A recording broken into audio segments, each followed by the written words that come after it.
Hi நண்பா and நண்பி.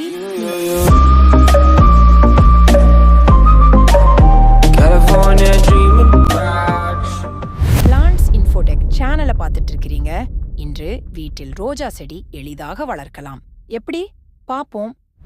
1. மண்ணு எப்படி இருக்கணும்?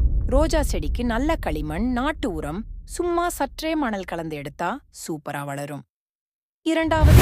வெளிச்சம் கொடுக்கணும். ரோஜா செடிக்கு நேரடி வெயில் ரொம்பவே முக்கியம். தினம் 5 முதல் 6 மணி நேரம் நல்ல லைட்டிங் கிடைக்கணும். 3. தண்ணீர் எப்படி ஊற்றணும்? அதிகமா விட்டாலும் குறைவா விட்டாலும் செடி பாதிக்கப்படும்.